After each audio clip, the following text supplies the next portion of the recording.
So I've been trying to get through the 2020 horror films as of late, and a buddy of mine, Alex, recommended me Dark Encounter, which I knew nothing about. It's currently streaming on Amazon Prime, and I threw it on, and I will have to.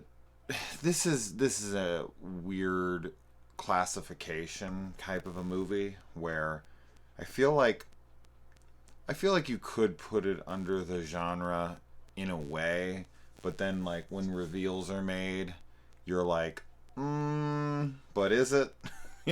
Just kind of one of those things.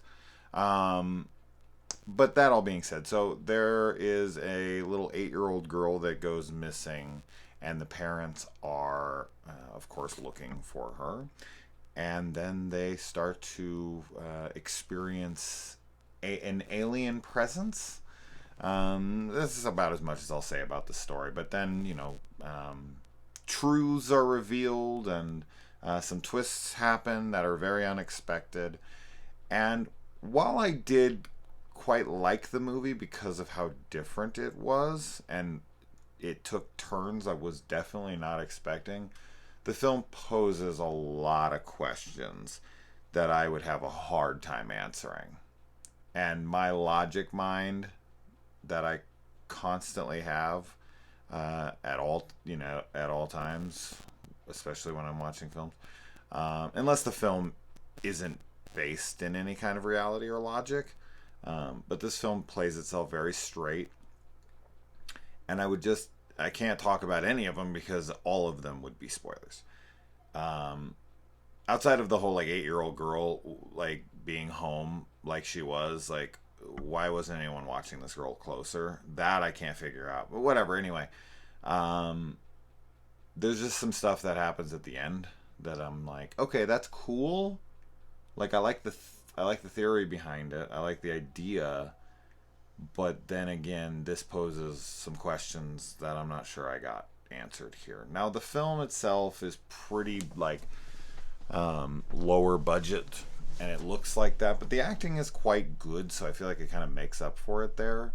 Um, but I definitely think this one will bore a bunch of people. Like it is pretty slow paced, and all the horror elements, which is mostly kind of like, um, you know, them thinking that something supernatural or alien is going on, that stuff's fairly light, so that's why I'm saying like that could be the horror stuff. But it's mostly a family drama. I mean, 99% of it is. So do not think that this is some dark skies, fire in the sky type of thing. It actually has more in common with like a movie like Interstellar. Yeah. Now you're like, Interstellar, what the fuck? Yeah, you'll have to watch it to know what I'm talking about there. But it definitely took some inspiration from that for sure, which is, cool, but at the same time is where my questions start coming from in this particular series of events. Um, but yeah, overall, this is a tough one to recommend. But it is surprising. I think like when the movie's going, you think you know what's happening, you think you know what's going on, and because it takes turns, it's cool.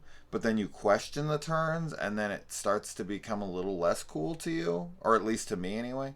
So that's why I'm like, I'm not really sure where I sit on this one. I'm not upset that I watched it, but also at the same time, I don't feel confident recommending it to everybody.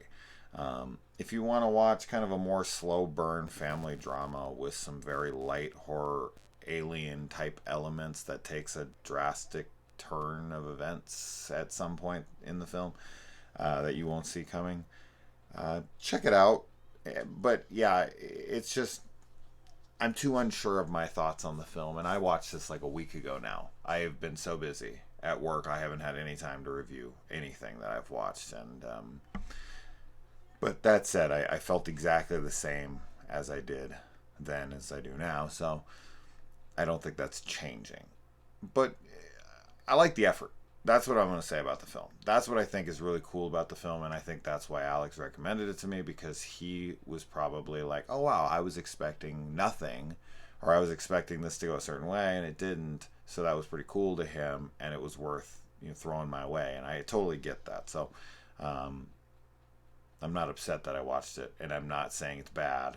I'm just saying I got questions, and maybe a second watch would serve it better. But it's a second watch I don't really want to do. So that doesn't sound like a glowing review, but I definitely don't think it's a film that everyone should sleep on. I do think that people who might be intrigued by that should check it out and just kind of be a judge for themselves and tell me how wrong or right I am. That's totally fine. Let me know. Adios.